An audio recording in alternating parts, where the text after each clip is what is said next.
माझ्या महाराष्ट्रातील बांधवांनो, भगिनींनो आणि मित्रांनो, नमस्कार. जय महाराष्ट्र.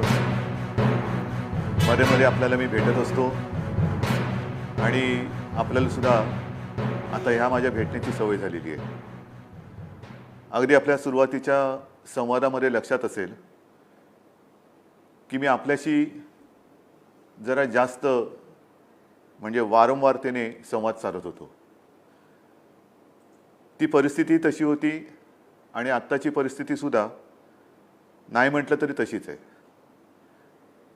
मी ती आठवण का सांगितली, कारण तेव्हा बोलताना मी असं म्हणालो होतो की कदाचित ज्या ज्या वेळेला मी आपल्याशी असा संवाद साधतो तेव्हा आपल्या मनामध्ये एक भीती उत्पन्न होत असेल.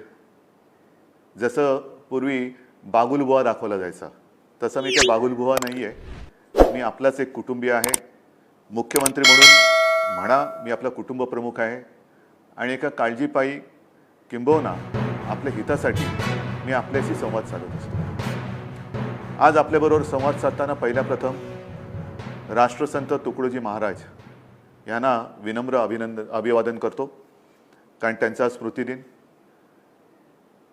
हे संत महात्मे ही एक आपली परंपरा, संतांची शिकवण, संत वचनं हे आपल्यावरती त्या त्या वेळेला जे काही उपकार करून गेलेले आहेत, किती वर्ष झाली, किती शतकं लोटली तरी देखील त्यांचे त्यावेळेचे जे काही अभंग असतील, इतर काही त्यांनी दिलेल्या आपल्याला गोष्टी असतील, त्या आजही जशाच्या तशा ताज्या आहेत, टवटवीत आहेत. जर त्यांच्याकडे आपण लक्ष दिलं असतं, किंबहुना अजूनही देऊ शकलो, तर बरीचशी संकट ही आपण टाळू शकलो असतो, किंबहुना टाळू शकतो. तुकडोजी महाराजांचा उल्लेख केला, त्याचबरोबरीने गाडगे महाराज आलेच. गाडगे महाराज म्हटल्यानंतर साफ सफाई, स्वच्छता ह्या गोष्टी आल्या. आता त्यावेळेला या संतांनी प्रेमाने आपल्याला या गोष्टी सांगितल्या होत्या. काही वेळेला ऐकतो, काही वेळेला ऐकत नाही, आणि मग त्याचे फटके हे असे आत्ता आपण जे काही भोगतो ते भोगावे लागतात. करोना आपल्याला सर्वांनाच कल्पना आहे, हा एक पाहुणा आहे, परदेशातून आलेला पाहुणा आहे. त्याचं उगमस्थान सगळ्यांनाच कल्पना आहे. चीनमधून तो जगभर पसरला. बाहेरून आलेला हा पाहुणा घरात घुसला आहे आणि आपल्याला सगळ्यांना व्यस्त करून टाकलेला. हा पाहुणा जा म्हटलं तरी काय जात नाही आहे. कसा जाणार, कधी जाणार, ठीक आहे, या पाहुण्याबद्दल मी बोलणारच आहे. पाहुण्याचा समाचार, ह्या अशा पाहुण्याचा समाचार आपल्याला घ्यायचाच आहे. पण या सगळ्या सूचना किंबहुना काही गोष्टी आपल्याला सांगण्यापूर्वी खास करून मुंबईसाठी जो एक मोठा निर्णय आहे तो सांगून मी या आपल्या संवादाची सुरुवात करू इच्छितो. आपल्याला सर्वांना माहिती आहे की विधानसभा निवडणुकीच्या आधी किंबहुना त्याच्या आधीपासून मेट्रो आणि मेट्रोसाठी आरे येथे बांधत असलेल्या कारशेडचा मुद्दा हा ऐरणीवरती आला होता. आणि त्याही वेळेला अर्थात तेव्हा मी मुख्यमंत्री नव्हतो, निवडणूक लढवणाऱ्या एका पक्षाचा प्रमुख होतो, आजही आहे.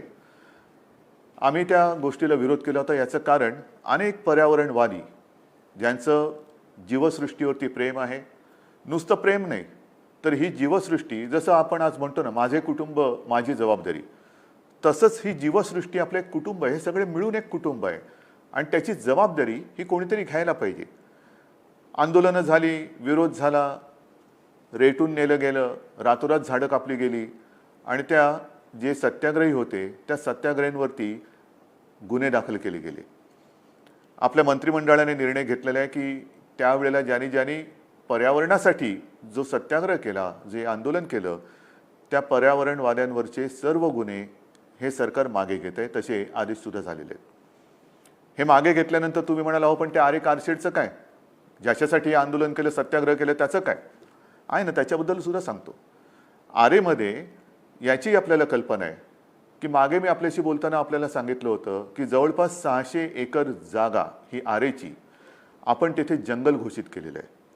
हां, जंगल घोषित केल्यानंतर याचा अर्थ असा नाही की तिथे ज्या काही गोष्टी आता आदिवासी आहेत, आदिवासी पाडे आहेत, काही तबेले असतील, आणखीन काही गोष्टी, तिथल्या कोणाच्याही अधिकारावरती किंचित सुद्धा गदा येऊ न देता आपण हे जंगल घोषित केलं. त्यावेळेला हे जंगल 600 एकर होतं. आज मला सांगायला आनंद होतोय, आणखीन आपल्या सगळ्या प्रशासकीय लोकांनी अधिकाऱ्यांनी एक आढावा घेतल्यानंतर या जंगलाची व्याप्ती आता 600 एकरपासून जवळपास 800 एकर झालेली आहे. 800 एकरचं जंगल आपलं सरकार, तुमचं सरकार हे आपल्या या मुंबईत, महाराष्ट्राच्या राजधानीत जंगल म्हणून आज घोषित करतोय आणि त्याचा मला सार्थ अभिमान आणि नक्कीच आनंद आहे. हे असं कुठेही जंगल नसेल जगाच्या पाठीवरती. शहरामध्ये जंगलात शहरं होत आहेत, पण शहरात जंगल होत नाहीये. हे एक बोलाची कडी आणि बोलाचा भात नाहीये. जे आहे ते टिकवणं आणि मग उरलेल्या जागेत विकास हा एक महत्त्वाचा भाग आहे. पण तरी देखील आरे कारशेडचं काय, आरेमध्ये जंगल केलं, कारशेडचं काय, त्याच्याहीबद्दल सांगतोय. निर्णय झालेला आहे. आरे कारशेडमध्ये गेल्या वेळेला जेव्हा काही बातम्या येत होत्या तेव्हा असं ठरलं होतं की आरेमध्ये कारशेड होणार नाही, त्याच्याबद्दल इतरत्र कुठेतरी आपण जागा बघू. मग मुद्दा आला की अहो पण तिकडे खर्च केला त्याचं काय, एवढा खर्च झालाय, हा खर्च कोणाच्या डोक्यावरती येणार, मग अमुक एक झाले त्याचं काय होणार, सगळ्याची उत्तर आहेत. याही गोष्टीबद्दल मला सांगायला आपल्याला आनंद होतोय की आरेची जी कारशेड होणार होती ती कारशेड आता कांजूरला होणार. मग किंमत किती, भरपूर किंमत होणार. जमिनीची किंमत कोण देणार, मग झालेला खर्च वाया जाणार, प्लस हा आणखीन त्याच्यावरती खर्च. तर त्याही बाबतीत मी आपल्याला सांगतो की कांजूरची ही जागा आहे, ही सरकारची जमीन 0 रुपये किमतीने या मेट्रो कारशेडसाठी आपण दिलेली आहे आणि तिथे कारशेड करण्याचे आदेश कालच मी दिलेले आहेत. 0 पैसे, म्हणजे एक सुद्धा रुपया तिकडे लागणार नाही. ही सरकारी जमीन जनतेच्या हितासाठी आपण वापरतो.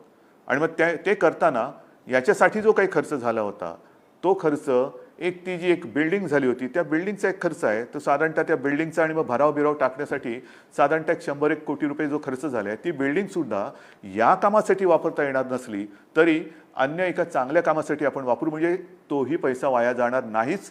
परंतु इथे जे काही टनेल किंवा रॅम्प केलेले आहेत, ती मेट्रोची 3 नंबर आणि 6 नंबरची लाईन, त्याचं एकत्रीकरण करून त्या बाबतीत खर्च केला गेलेला पैसा हा मेट्रोसाठी उपयोगात आपण आणतो आहोत. त्याच्यामुळे कोणालाही ही काळजी पडण्याचं कारण नाही की ह्याच्यासाठी जो खर्च केलेला पैसा आहे, जो आमचा पैसा आहे, जनतेचा पैसा आहे, हो तुमचाच पैसा आहे, तुमच्यासाठीच खर्च करतो आहोत, खर्च झालेला आहे, त्यापैकी एकही पैसा वाया जाऊ देणार नाही. नवीन जागा मी पुन्हा सांगतो, कांजूरला जी जागा आपण निश्चित केलेली आहे त्या जागेसाठी, ती प्राप्त करण्यासाठी 1 रुपया सुद्धा खर्च होणार नाही. खरंच सांगतोय मी तुम्हाला हे. आणि हे काम करण्यासाठी मी विशेष धन्यवाद जे देणार आहे, साहजिकच आहे याच्यामध्ये आपल्या राज्याचे उपमुख्यमंत्री अजितदादा पवार त्यांचं सुद्धा सहाय्य आहेच. आदित्यनी ह्याच्यात खूप मेहनत केलेली आहे. पर्यावरण मंत्री त्यांनी मेहनत केलेली आहे, अहोरात्र मेहनत केलेली आहे. त्याच्या सोबतीने आपले महसूल मंत्री बाळासाहेब थोरात आहेत, नगरविकास मंत्री एकनाथजी शिंदे आहेत, आरे म्हटल्यानंतर सुनील केदार आले. या सगळ्यांनी आणि विशेष करून मेट्रोचे अधिकारी असतील, प्रशासकीय अधिकारी असतील, या सर्वांनी एका आपुलकीने, नुसतं काय म्हणायचं त्याला, कोरडेपणाने नाही, आपुलकीने, प्रेमाने हे जे सगळं काम केलेलं आहे त्यांचे आपण ऋणी असायला पाहिजे, त्यांना आपण धन्यवाद दिले पाहिजे. आणि त्या सर्वांना मी केवळ मुंबईकरांच्या वतीने नव्हे तर हे जे मोठं जंगल आहे, एक वैशिष्ट्य आहे. नुसतं जंगल म्हणजे आम्ही 500 कोटी झाडं लावली, कुठे लावली दिसतील तुम्हाला हळूहळू, तसं नाही. हे जे जंगल आहे ते पहिलं वाचवा, म्हणजे आहे ते कापायचं आणि नुसते आपल्या थापा मारायच्या की आम्ही एवढी कोटी झाडं लावली. ही झाडं नाहीत, तशी झाडं मी लावता येत नाहीत, मला खोटी झाडं मी नाही लावू शकत. आहे ते पहिलं जपणं आणि हे पर्यावरण आपण जपण्याचं एक फार मोठं ऐतिहासिक काम आपण केलेलं आहे, ज्याच्याबद्दल मला खरंच एक मोठं समाधान आहे, खरंच समाधान. कारण ही जी जीवसृष्टी आहे, ही जीवसृष्टी आपले काय सखे वन वृक्षवल्ली, आम्हा सगळे सोयरी वगैरे काय म्हणतो ना, ते नुसतं बोलताना आपण म्हणतो, पण ही झाडं कापल्यानंतर हे जे काही फटके पडत आहेत, मग पर्यावरणामध्ये बदल होतोय, पर्जन्यमानामध्ये बदल होतोय. आता सुद्धा येत्या काही दिवसामध्ये महाराष्ट्रामध्ये पाऊस आणि अतिवृष्टीचे इशारे आहेत. हे कसे होत आहेत, काय होत आहेत, ह्या सगळ्या गोष्टीला कारण, जबाबदार हे आपलंच एक विकासाचं जे एक स्वप्न आहे, ते स्वप्न खरंच आहे का, हा एक विचार केला पाहिजे. आणि म्हणून आपल्या या संवादाला सुरुवात करण्यापूर्वी किंबहुना करताना मला ही एक अभिमानाची गोष्ट आपल्याला सांगायची होती, जी मी सांगितली, जिचा उपयोग आपल्याला सर्वांना तर होणारच आहे, पण येणाऱ्या कित्येक पिढ्यांना तो होणार आहे. असो, ही झाली आपल्या ह्या आरेबद्दलची एक अनिश्चितता संपवण्याची गोष्ट की आता आरेमध्ये कारशेड होणार नाही, ती कांजूरमध्ये होईल आणि मेट्रो 3 आणि मेट्रो 6 साठी तिकडे जी गरजेची गोष्ट होती ती आपण करतो आहोत. मग आता गेल्या काही दिवसातली परिस्थिती, साधारणतः पीक पाणी कसं आहे मला माहिती आहे की जसं निसर्ग चक्रीवादळ येऊन गेलं कोकणात, पूर्व विदर्भामध्ये पूर परिस्थिती गंभीर होती. या ठिकाणी आपण जे आवश्यक होतं ते सगळं काम आपण करतो आहोत. कोणाची घरं वाहून गेलेत, सामान वाहून गेलेत, जनावरं वाहून गेलेत, पिकाचं नुकसान झालेलं आहे, त्या सगळ्यांना आपण पंचनामे तर आपले जवळपास झालेले आहेत. निसर्ग चक्रीवादळाची कोकणातली मदत बरीचशी आपण केलेली आहे. पूर परिस्थिती जी विदर्भातली झाली होती त्याच्यात सुद्धा सांगली कोल्हापूरप्रमाणे आपण नुकसान भरपाई देतो आहोत. तरी देखील त्याच्यानंतर सततचा पाऊस याच्यामुळे सुद्धा अनेक ठिकाणी नुकसान झालेलं आहे. पिकं वाया जात आहेत, करायचं काय? एक तर आता काही पिकं समजा कापूस येतोय, येऊ द्या, हे तुमचं सरकार आहे, आपल्या सगळ्यांचं सरकार आहे. जी जी काही पिकं येतील शेतकऱ्यांनो निश्चिंत राहा, तुम्हाला कुठेही वाऱ्यावर सोडणार नाही, अजिबात सोडणार नाही. कापूस असेल बाकी सगळ्या पिकांच्या बाबतीत आपण खबरदारी घेतो आहोत. जिथे जिथे नुकसान होतंय पंचनाम्यांचे आदेश दिलेले आहेत आणि यथायोग्य जी काही नुकसान भरपाई आहे आपण ती देत जातो आहोत. हे करताना आपण जी एक घोषणा केली होती, जे विकेल ते पिकेल, हे एक आपलं कृषीचं धोरण आहे. म्हणजे काहीतरी वेडवाकडं पिकवत नाही बसायचं. कशाला बाजारपेठ आहे, कोणत्या दर्जाचं पीक आपण पिकवलं पाहिजे, याच्यासाठी आता जनजागृती आपण सुरू केलेली आहे. शेतकऱ्यांमध्ये आता जागृती करतो. कोणत्या दर्जाचं पीक तुम्ही पिकवलं पाहिजे की ज्याला हमखास, हमी भाव हा एक भाग, पण हमखास भाव हा कशाला मिळेल, तर ज्याला हमखास भाव मिळेल ते पिकवण्यासाठी आपल्या सरकारचा आग्रह आहे. अनेक शेतकरी याच्यामध्ये सामील होत आहेत आणि त्याच्यासाठी मग जे जे काय करता येणं शक्य असेल, जसं मला आठवते इथूनच मी आपल्याला नाशिक आणि त्या परिसरामध्ये महाअनियन म्हणजे कांद्याची साठवणूक. अनेकदा काय होतं की शेतकरी माझा गरीब आहे, भोळा भाबडा आहे, मरतो, राबतो, दिवस रात्र उन्हात तानात पावसात पाण्यात थंडीत काय कशाची काय परवा तमा न बाळगता. म्हणजे मी मध्ये कोणाला तरी बोललो होतो की या कोरोनाच्या काळात बाकी सगळे ठीक आहेत, वर्क फ्रॉम होम चांगलं आहे, आवश्यक आहे, पण शेतकरी उद्या वर्क फ्रॉम होम करायला लागला तर आपण खाणार काय?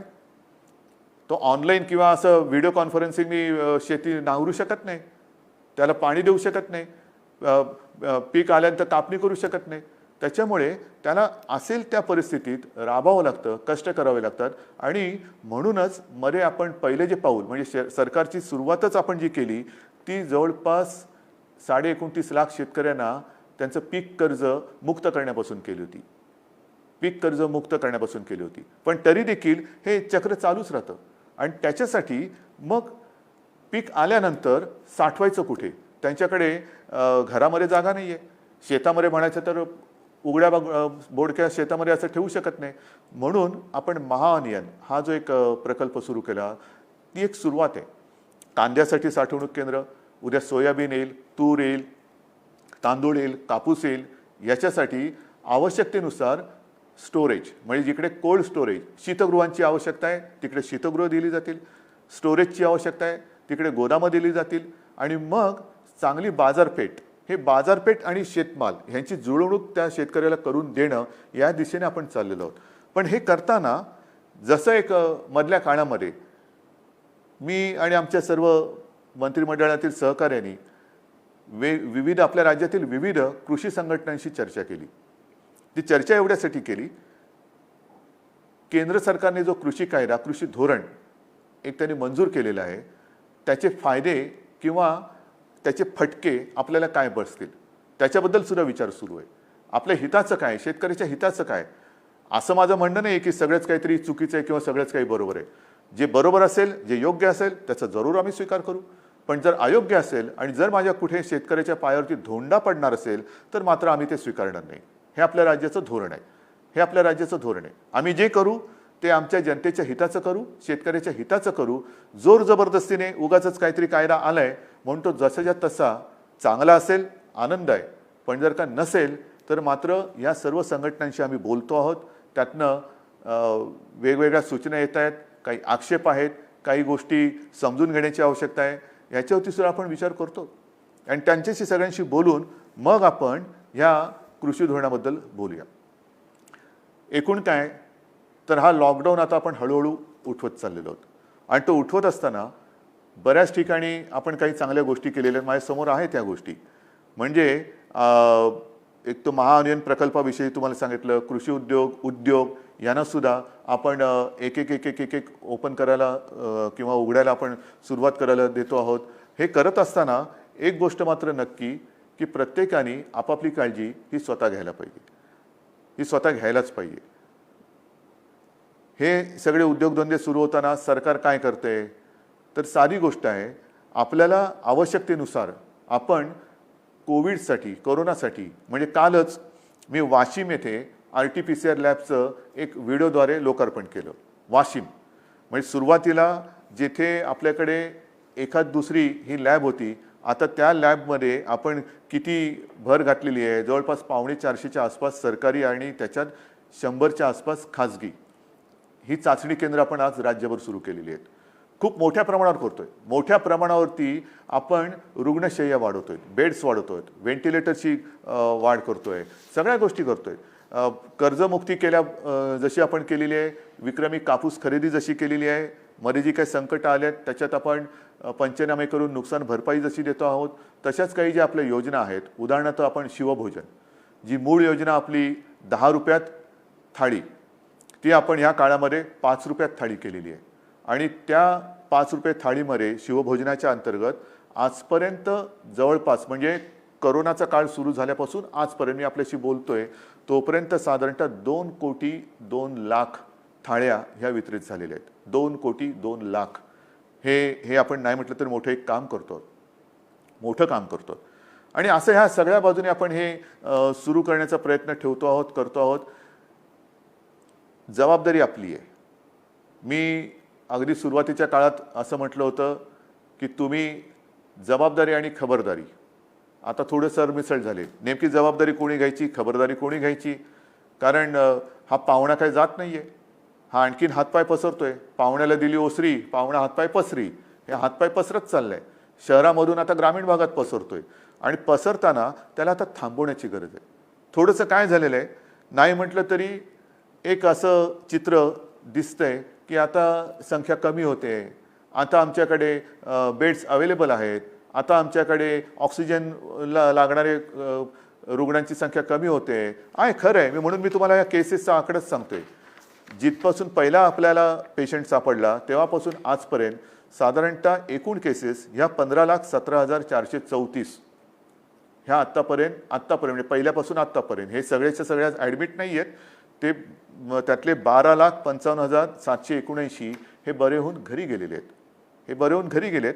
दुर्दैवाने मात्र ह्याच्यात साधारणतः 41,000 मृत्यूसुद्धा झालेले आहेत. जवळपास 41,000 मृत्यू झालेले आहेत.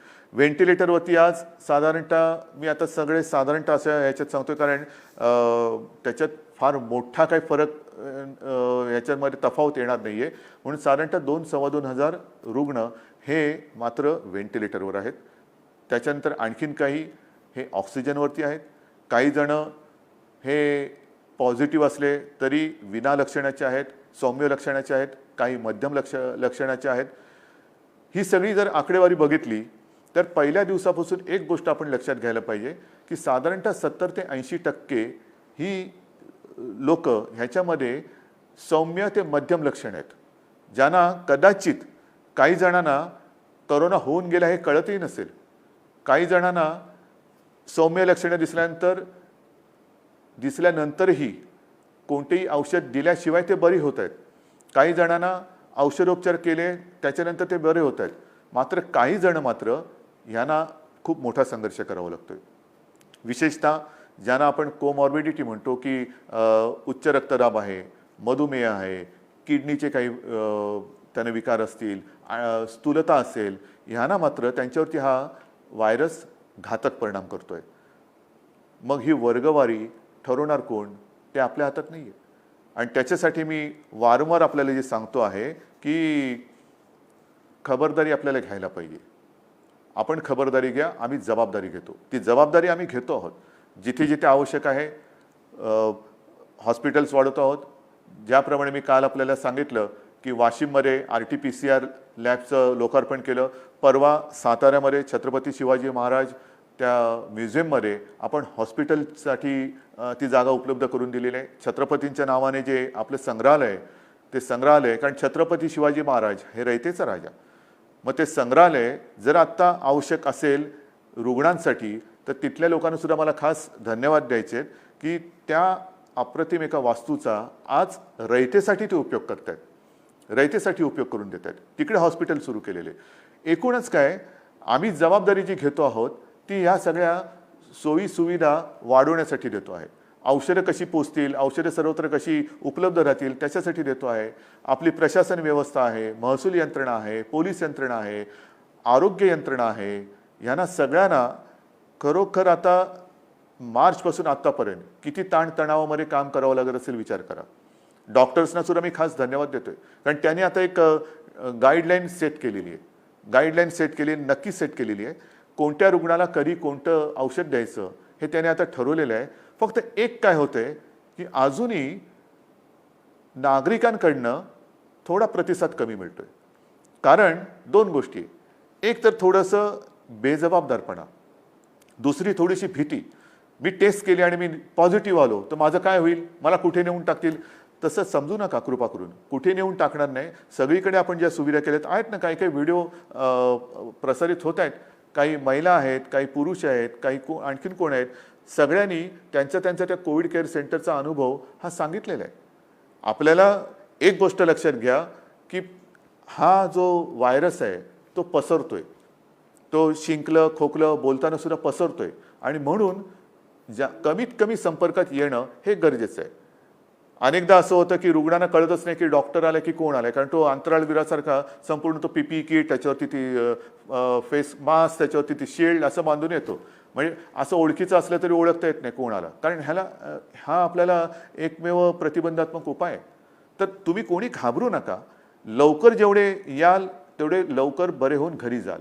जेवढं तुम्ही अंगावर काढाल तेवढा तुम्ही स्वतःचा जीव तर धोक्यात घालतातच आहात, पण दुर्लक्ष करून जर कोणी पॉझिटिव्ह असेल तर तुम्ही जेवढा उशीर कराल तेव्हा तुमचा जीव धोक्यात घालताय आणि तुमच्या माध्यमातून तुमच्या कुटुंबाला संसर्गित करून कुटुंबाचा जीव धोक्यात घालताय. आणि म्हणून मला असं वाटतं की लवकर जर का कोणाला अशी शंका आली तर टेस्ट करून घ्या. टेस्ट केलं, पॉझिटिव्ह आलं म्हणजे बापरे बोलण्याची अजिबात गरज नाही आहे. वेळेत आलेली लोक ही अगदी 100 वर्षाची सुद्धा, आणि काही ठिकाणी तर 100 वर्षाची असताना त्यांना इतर व्याधी विकार असलेले सुद्धा बरे होऊन घरी गेलेत. कारण का, वेळेमध्ये ते डॉक्टरांकडे आलेत. तर वेळेमध्ये येणं म्हणजे ह्या कोरोनाला औषध नसलं, वॅक्सिन नसलं तरी वेळेमध्ये येणं हे फार गरजेचं आहे. आणि हे काम, मला याही गोष्टीबद्दल अजूनही काही तशी माहिती नाही आहे, पण मी कदाचित शब्द बोलतोय, जगातलं महाराष्ट्र राज्य हे एकमेव राज्य असं असू शकेल की जेथे नुसतं कडक कायद्याने काम न करता जनतेला विश्वासात घेऊन आपण हे युद्ध लढतो आहोत. कारण हे युद्ध तुमचं आहे, आपलं आहे, सगळ्यांचं आहे. ह्याच्यामध्ये जनता जोपर्यंत सहभागी होणार नाही, ही जनतेची चळवळ जशी कधी चळवळ करतो, स्वातंत्र्याची चळवळ होतो, साधा सुद्धा माणूस जेव्हा तो रस्त्यावरती उतरला तेव्हा इंग्रजांना सुद्धा इथून जावं लागलं. 150 वर्ष राज्य करणारे इंग्रज घालवणारे आपण लोक आहोत, त्यांचेच आपण वंशज आहोत. तर करोना नाही घालू शकणार, घालू शकतो. जिद्द जर का सगळ्यांच्या मनात असेल, एक लोकेच्छा, लोकांनी जनतेने इच्छा केली की बस आता हे बस झालं, हे आता मात्र या करोनाला मी हद्दपार केल्याशिवाय राहणार नाही. आणि मग जशी त्या युद्धाची काही शस्त्र असतात तसंच या युद्धाचं सुद्धा शस्त्र आहे आणि नक्कीच याला काही शास्त्र सुद्धा आहे. मला आणखीन एका गोष्टीचा जरूर उल्लेख करायचा आहे. जी एक मोहीम आपण संपूर्ण राज्यभर राबवतो आहोत, माझे कुटुंब माझी जबाबदारी, मला याही बाबतीत आपल्याला सांगायचं आहे, सर्वांना मला धन्यवाद तर द्यायचेच आहेत, पण विशेष धन्यवाद ही मोहीम राबवणारे आपले जे काही सगळे आरोग्य कर्मचारी आहेत, मग आपल्या आशा वर्कर्स आहेत, अंगणवाडी सेविका आहेत, आरोग्य कर्मचारी आहेत, महसूल यंत्रणा आहे, पोलीस आहे. खरंच तुम्हाला मी किती कोणत्या शब्दात धन्यवाद तुमचे मारू, माझ्याकडे शब्द नाही आहेत, खरंच शब्द नाही आहेत. हा देखावा नाही आहे, कारण गेल्या आठवड्यात माझ्या घरी सुद्धा ही टीम येऊन गेली. आमच्याही कुटुंबियांची त्यांनी चौकशी केली. काय त्यांना पडलेलं आहे, असं आपण त्यांना काय देतो आहोत. मग मी त्या सगळ्या महिला होत्या, त्यांना ताईनं म्हटलं, ताई बसा जरा, मला सांगा तुमचा दिवस कधी सुरू होतो, तुम्ही राहता कुठे, कोण कुठे डोंबिवलीला राहते, कोण इकडे राहते, कोण तिकडे राहते, सकाळ झाली का आपले कामावर रुजू होतात, जर उंच बिल्डिंग असेल तर जिन्यांची चढ उतार करायची, प्रत्येकाच्या घरात जायचं, ताप तपासायचा, सूचना द्यायच्या, सकाळपासून संध्याकाळपर्यंत स्वतःच्या जीवाची कुटुंबाची पर्वा न करता ही लोक मेहनत करत आहेत. खरंच तुमचे उपकार आहेत या महाराष्ट्रावरती. आणि हे उपकार केवळ बोलून असं नाही चालणार. माझ्याकडे काही नावं आहेत, मुद्दामने मी काही नावं ठेवलेली आहेत. आता अहमदनगरमधले आरोग्यसेवक आहेत सुदाम जाधव. मी आता त्यांची मुद्दामून ज्यांना त्यांनी थोडंसं शोधून काढलं त्यांची नावं घेत नाही, पण सुदाम जाधव यांनी जे घराघरात जात होते त्यांना एका व्यक्तीचा ऑक्सिजन कमी वाटला आहे, होताच, म्हणून त्याने आग्रह करून या आपल्या उपचार केंद्रात आणलं. कोविड पॉझिटिव्ह तशी लक्षणं त्यांना बरं करून आज ते घरी गेले. समजा ही सुदाम जाधव घरी आले नसते, त्यांनी चौकशी केली नसती, त्यांनी तो ऑक्सिजन तपासला नसता तर काय झालं असतं. अनेक जण आहेत असे. भंडारा जिल्ह्यामध्ये सुद्धा आशा वर्कर ज्या पुष्पा वाढई आहेत यांना सुद्धा एक महिला गरोदर होती, त्यांचा ऑक्सिजन त्यांना कमी वाटला, म्हणून त्यांनी सांगितले, आग्रह केले की चाचणी करून घ्यायची, कोविडची चाचणी करा. तर चाचणीला त्यांनी हे केल्यानंतर त्या कोविड पॉझिटिव्ह निघाल्या. ज्या त्यांना हे होत्या त्या ज्यांच्याबद्दल थोडंसं त्यांना एक संशय आला, त्या कोविड पॉझिटिव्ह निघाल्या, त्या गरोदर होत्या भगिनी. पण चाचणी झाल्यानंतर कळलं आणि कळल्यानंतर उपचार झाला, आज त्या सुखरूप आहेत, आज व्यवस्थित आहेत. त्याच्यानंतर भंडारा येथील आशा भारती वासनिक यांना सर्वेक्षण करताना आणखीन एक दोघं जण त्यांना ऑक्सिजन कमी आढळला, त्यांना आग्रह करून घेऊन गेल्या, त्या बऱ्या झालेल्या आहेत. अशी किती नावं आहेत. तर ही सगळी नावं ह्या आशा वर्कर्स आहेत, अंगणवाडी सेविका आहेत, आरोग्य कर्मचारी आहेत. हे सगळेजण आपापल्या परीने मेहनत करत आहेत. काही जण तर स्वतः आजारी पडले, म्हणजे घरोघरी जाताना ते स्वतः आजारी पडले. करायचं काय आता, कोरोना पॉझिटिव्ह, पण डगमगले नाहीत, खरंच डगमगले नाहीत. हे आजारी पडल्यानंतर व्यवस्थितपणाने त्यांनी आराम केला, औषधोपचार केला, खडखडीत बरे झाले. बरे झाल्यानंतर घरी नाही बसले, पुन्हा आपल्या कामावरती रुजू झाले.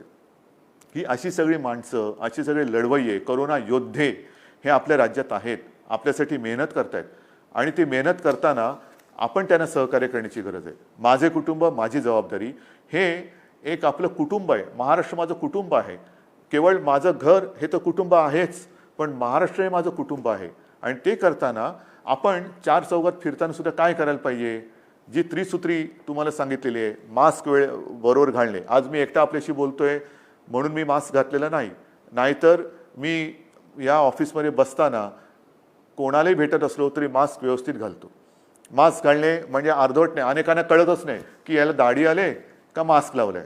मग नंतर कळतं रे पिवळ्या रंगाची दाढी कशी असेल, हिरव्या रंगाची दाढी कशी असेल. हा मास्क आहे, पण ते मास्क आहे तो काय गॉगल नाही असं स्टाईल म्हणून वर ठेवायला. तो बरोबर नाक आणि तोंड हे कव्हर करणं, आणि ते सुद्धा घट्ट.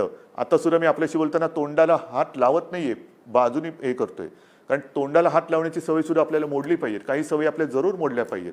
तर आपला मास्क हा व्यवस्थित लावला पाहिजे. विशेषतः चार चौघात फिरताना आपण तर मास्क घातलाच पाहिजे, पण आपल्याशी बोलणारा जो आहे त्याला सुद्धा जर का त्याच्या तोंडावर मास्क नसेल.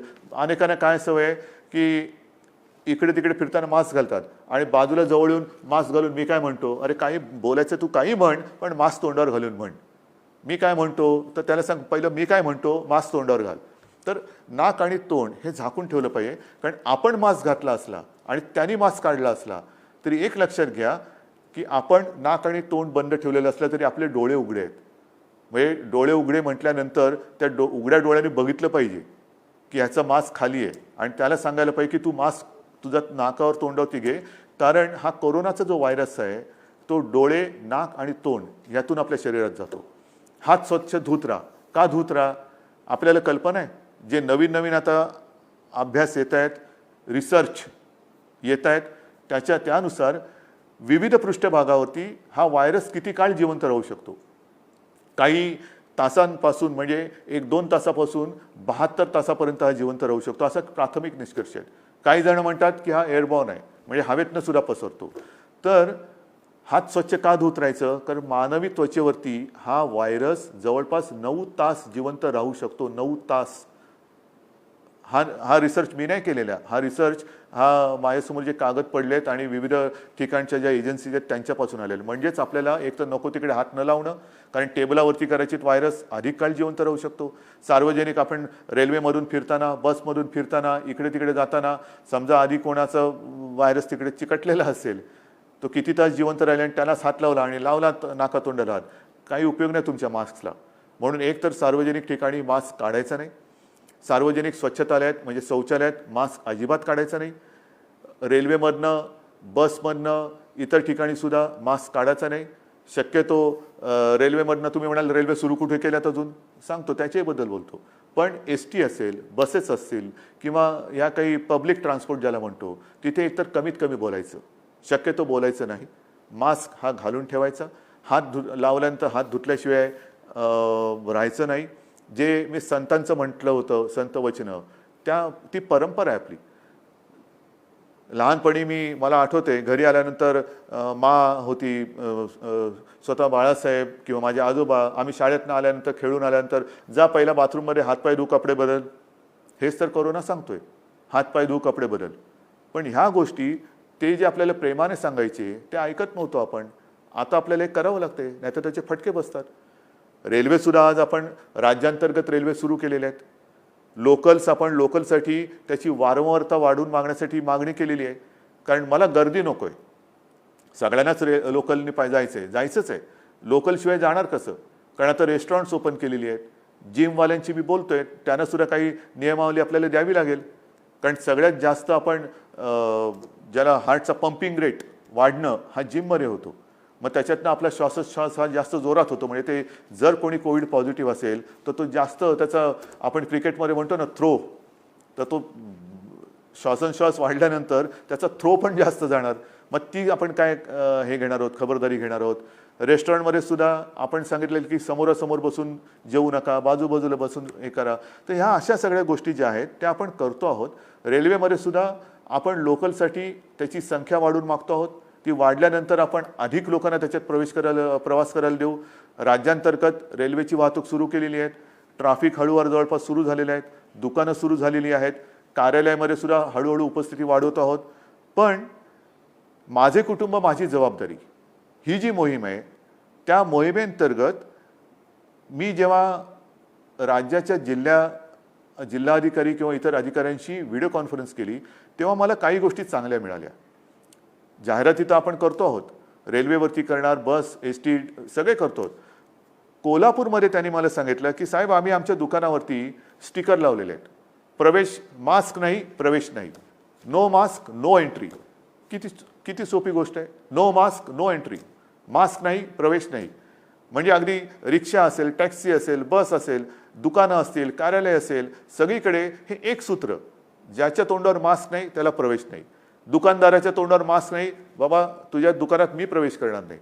तर ही जर का गोष्ट प्राथमिक आपण पाळली आणि ह्या गोष्टी जर का आपण अंगावळी पाडून घेतल्या, या जीवनशैली आपण अंगीकारली, तर मला असं वाटतं वॅक्सिन येईल तेव्हा येईल, औषधं येईल तेव्हा येतील.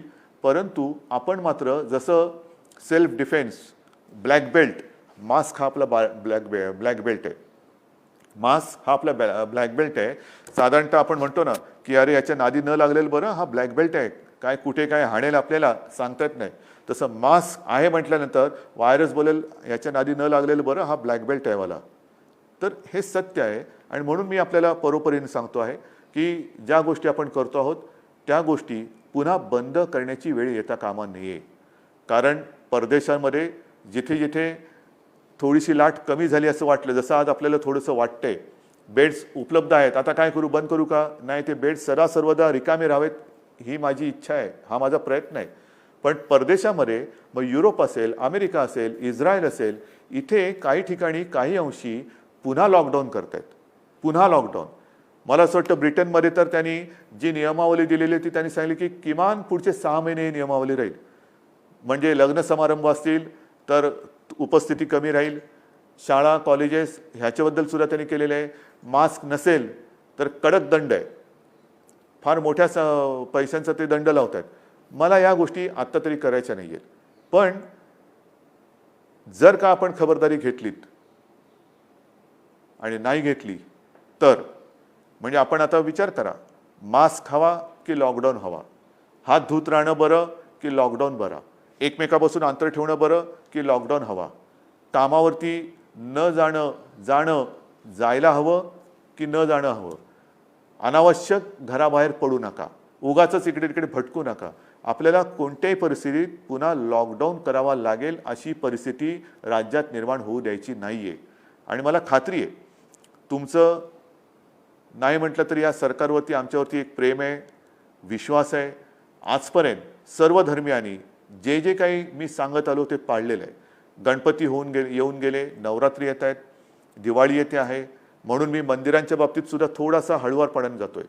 कारण काही जण असं म्हणतात हे उघडलं आणि ते उघडत नाही. थांबव बाबा, तुमच्यावरती जबाबदारी नाही, जबाबदारी आमच्यावरती आहे.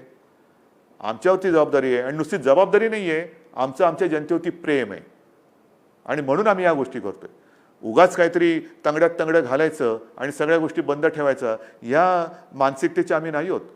पण नवरात्र आता आलेलं आहे, त्याच्यानंतर दिवाळी आहे, इतरही धर्मियांचे सण येत आहेत. आपल्याला खूप खूप काळजीपूर्वक एक एक गोष्टी करत जावे लागणार आहेत. कारण हळूवार आपण सगळे दार उघडतो आहोत. ह्या उघडलेल्या दारातून सुबत्ता आली पाहिजे, समृद्धी आली पाहिजे, कोरोना व्हायरस येता कामा नये. तर आणि तरच ह्या उघडलेल्या दारांना अर्थ आहे. नाहीतर उघडलं दार आणि घुसला व्हायरस आत तर मात्र आपल्याला कोणी वाचू शकत नाही. आणि म्हणून ज्या काही सूचना आम्ही तुम्हाला देतो आहोत, ज्या आजपर्यंत तुम्ही पाळल्या, जे सहकार्य तुम्ही आजपर्यंत दिलं तेच सहकार्य मला यापुढे सुद्धा पाहिजे. मुंबईमध्ये फिरताना इतरत्र सुद्धा मी बघतोय की हळूवारपणे आता लोक थोडीशी निर्धास्त होत आहेत. निर्धास्त होऊ नका. मास्क हा तोंडावरती दिसलाच पाहिजे. सार्वजनिक ठिकाणी एकमेकाशी बोलताना मास्क हा असलाच पाहिजे, अंतर ठेवलं गेलंच पाहिजे. ही त्रिसूत्री जर का तुम्ही पाळणार नसाल तर मग मात्र ह्या कोरोना व्हायरससाठी आपला जसा गेटवे ऑफ इंडिया आहे, सताड ज्याला दारच नाही आहे, मग तो कुठेही येईल कुठेही जाईल, तर तसं आपल्याला काही करायचं नाही आहे. आपण अत्यंत खबरदारीने, सुजाणतेने, सजगपणाने आपल्याला हवं तसं आयुष्य आपण जगणार आहोत कोरोना व्हायरस वगळून. आणि म्हणून मला असं वाटतं की आपलं जे एक नातं आहे त्या नात्यातून हा आत्मविश्वास मी व्यक्त करतो की ज्या ज्या सूचना मी आपल्याला आजपर्यंत देत आलो, त्या सूचना आपण पाळल्या, यापुढे सुद्धा त्या अत्यंत कटाक्षाने पाळण्याची गरज आहे. एक क्षणसुद्धा बेसावध राहू नका, गाफील राहू नका आणि कोरोनाचा बळी ठरू नका. धन्यवाद. जय हिंद, जय महाराष्ट्र.